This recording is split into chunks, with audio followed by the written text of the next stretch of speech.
passed pawn can be incredibly dangerous for the defender, and it's no fun to helplessly watch a passed pawn march down the board and promote into a queen. As the defender, you should try to prevent this dangerous type of pawn from advancing. One of the most effective strategies is using a blockade. As we'll see, the best piece to blockade is the knight. In this position, black is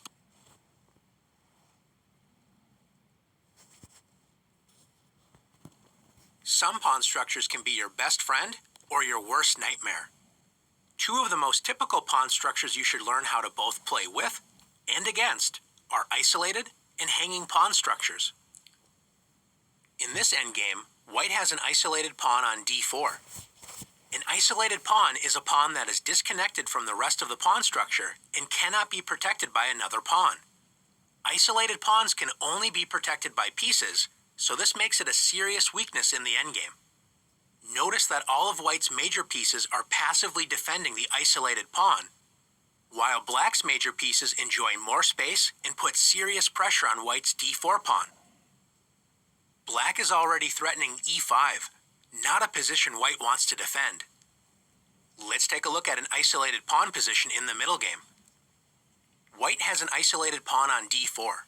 When you have an isolated queen pawn, you should generally keep as many pieces on the board as possible and try to use these pieces to set up an attack, often on the king side. A positive of the isolated pawn is that since there are not any pawns on the files next to it, in this case the c and the e files, this means white can often use these files for attack. Rooks are especially useful on these files. When you are defending against an isolated pawn, you do not want to allow it to advance, which opens up more lines for attack and often eliminates the long-term weakness of the isolated pawn.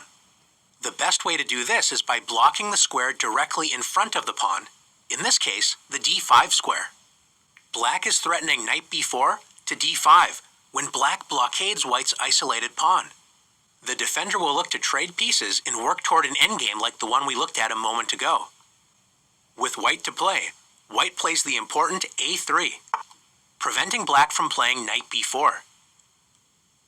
If black still tries to block the isolated pawn with knight d5, notice black's knight is no longer protecting h7, so white can continue to develop and create kingside threats with queen d3. Black either has to waste time retreating the knight back to f6, or create long-term weaknesses on the kingside with a move like g6. After a3, a more common idea for black is to play b6, preparing to place the bishop on the long diagonal and help control the square in front of the isolated pawn, the d5 square. After queen d3, placing pressure on black's kingside, in bishop b7, white eliminates the isolated queen pawn and opens up the position with d5.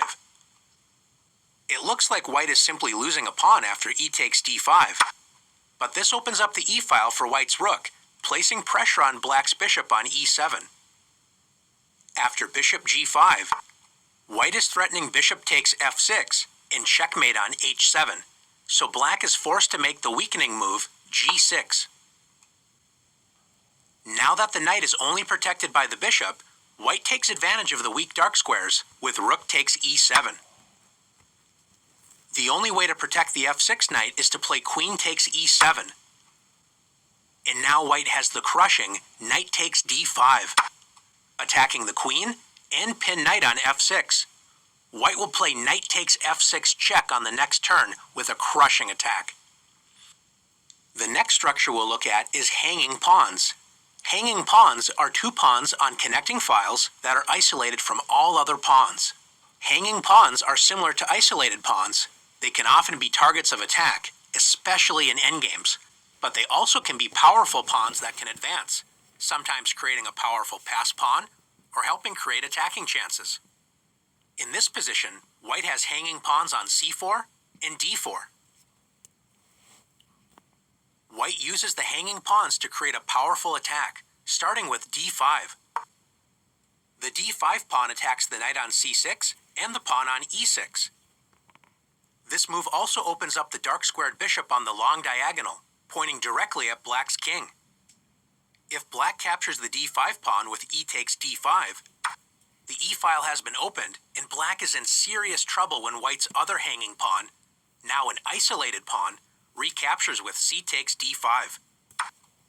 If black moves the knight on c6, white wins a piece with queen takes e7. Black cannot capture the d5 pawn because after queen takes d5, white wins the queen with bishop takes h7 check. Since the pawn cannot be captured, black may try the aggressive-looking knight b4. But white can simply play bishop b1.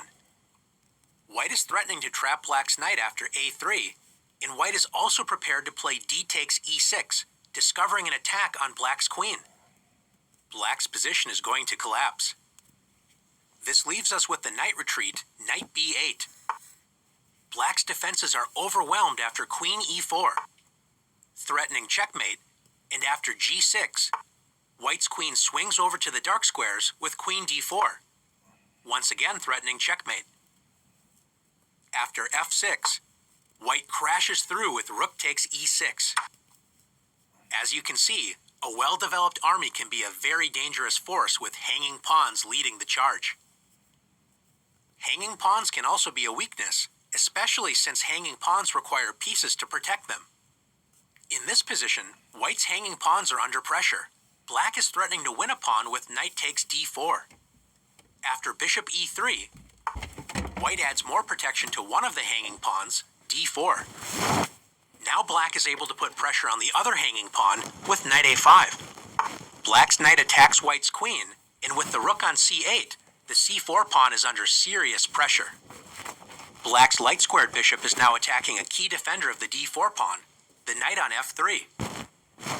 Capturing that knight would also ruin white's structure on the king side. White has too many weaknesses to try and protect and has a bad position. After exploring how to play with and against isolated and hanging pawns, now it's time to put your skills to the test.